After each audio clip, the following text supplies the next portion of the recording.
영과 혼과 육이 있는데 그 영과 혼과 육 가운데에서 혼의 중요함에 관해서 요즘 우리는 많은 설교를 듣고 있습니다. 혼이라는 것이 자기를 가장 자기답게 만들어주는 그것입니다.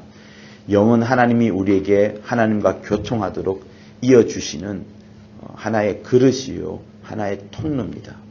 그리고 영이 있음으로 인하여서 우리가 오랜 영원히 사는 삶을 살게 되는 그것 하나 매개체가 되는 거지요. 그러나 우리가 이 땅에서 가지는 육체, 60 혹은 120년의 그 육체의 기간 동안에 내가 생각하고 내가 꿈꾸고 또 번민하고 고통스럽고 다치고 아프고 하는 이런 것들은 결국에는 중요한 하늘나라에 들어갈 때는 귀한 자산이 되는 겁니다. 이 땅에서의 우리가 가졌던 추억들, 또 수고들, 모든 노력들이 영원한 나라에 들어갈 때에는 신령한 몸으로 바뀌는 그것이 되기 때문에 이 땅에서 우리가 경험하는 수많은 것들은 굉장히 저 하늘 나라에 들어갈 때는 소중한 것이 되는 겁니다. 그러니 요즘은 우리가 강조하면서 듣는 부분들이 영혼 육 가운데에서 혼을 얼마나 잘 다루어야 되겠느냐, 또 혼과 함께 육체, 몸을 이루는 것이 두 가지가 아니겠습니까? 혼과 육체가 우리의 몸을 이루어갑니다. 그러니 혼도 잘 다루어야 되고 육도 잘 다루어야 되는 것이 맞는 겁니다.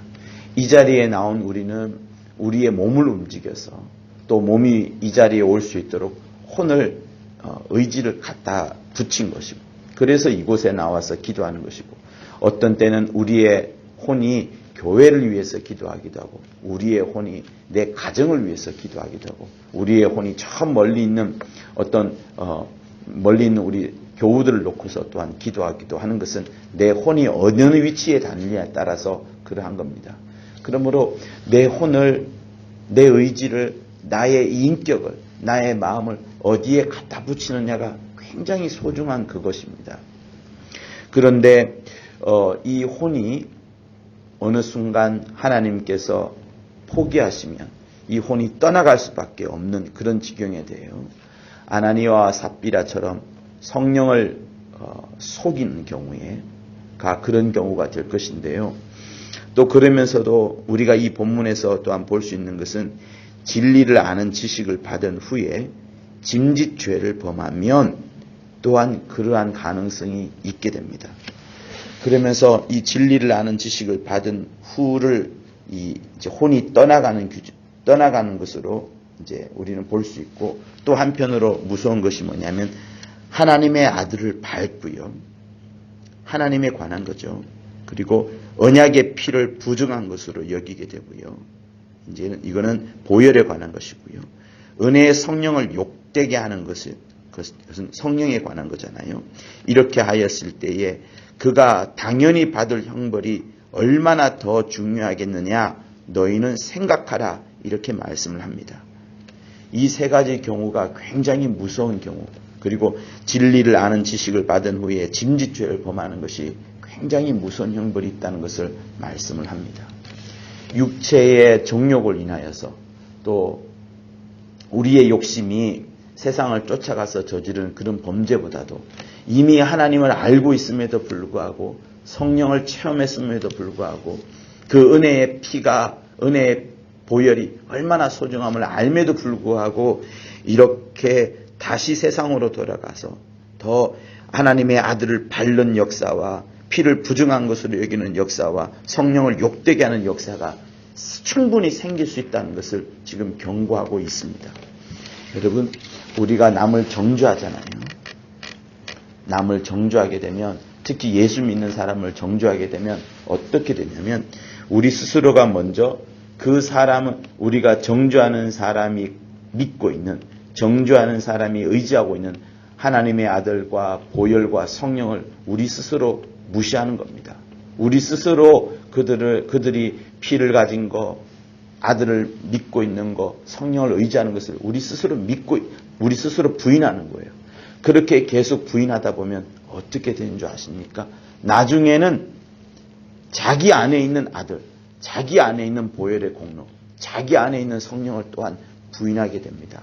그러면서 저 사람도 그렇고 나도 그렇고 다 똑같지 뭐, 예수 믿는 게 그게 그거지 뭐, 이러면서 결국에는 29절에 있는 모습들처럼 진리를 아는 지식을 받았지만 결국에는 수많은 죄를 범죄하게 되는 그런 결과에 이르게 되는 겁니다. 그래서 다시 한번 강조하지만 주께서 이 땅에 오셔서 가장 소중하게 하셨던 것, 도무지 지울 수 없는 것, 정말로 중요한 것, 겟세마네 동산에서 피땀이 흘리면서 기도하면서 이겨내려고 했던 것은 뭐냐면 이 땅에 오셔서 주님이 보혈을 흘려주신 십자가의 바로 그 공로인 겁니다. 그래서 그 공로를 모든 사람들에게 끼치려고 이 세상에 있는 모든 영혼들의 영을 살리려고 피를 흘려주심으로 영을 살려주었는데, 안 믿는 사람이야 그렇겠지만 믿는 사람을 판단하고 믿는 사람을 정죄할 때 그 얼마나 하나님께서 싫어하시고 얼마나 그를 나중에 책망을 하시겠습니까?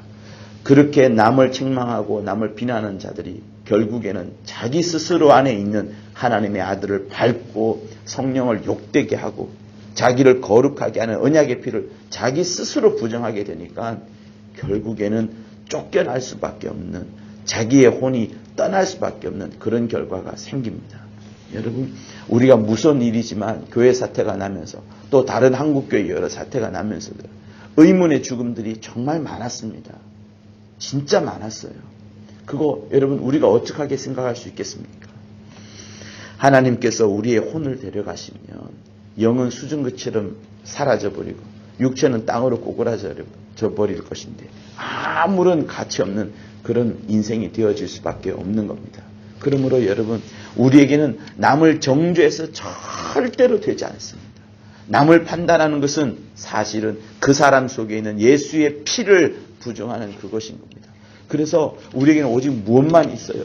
남을 축복하고 남을 격려하고 남을 좋게 바라보고 남에게 더 믿음의 말을 해주고 더 그를 그 안에 있는 성령이 역사하게끔 해가지고 그가 오히려 회개할 수 있도록 돌이킬 수 있도록 해줘야 되는 것이지, 정죄와 비판의 속에 빠져들어가게 되면 마귀가 창세기 3장에서 하와를 꼬셨던 것처럼 계속해서 우리는 그 마귀의 그늘 속에 있을 수밖에 없게 되는 겁니다.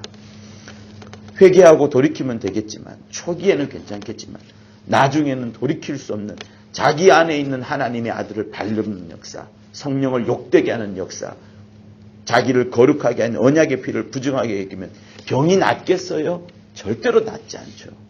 오히려 중하여져서 더 어려운 결과를 맞을 수밖에 없습니다. 하나님은 경고하셔요. 살아계신 하나님의 손에 빠져들어가는 것이 무서울 것이다. 원수 갚는 것이 내게 있으니 내가 반드시 갚으리라. 그의 백성을 심판하리라 라고 말씀을 하십니다. 그러므로 우리는 다시 한번 깨어있어서 다시 한번 하나님의 말씀 속으로 깊이 들어가서 다른 사람들처럼 그렇게 악을 행하지 아니하고 오직 하나님의 진리의 말씀 속으로 은혜와 축복이 충만하고 생명과 평강이 충만하고 이런 것이 우리의 믿는 자들의 삶인 겁니다.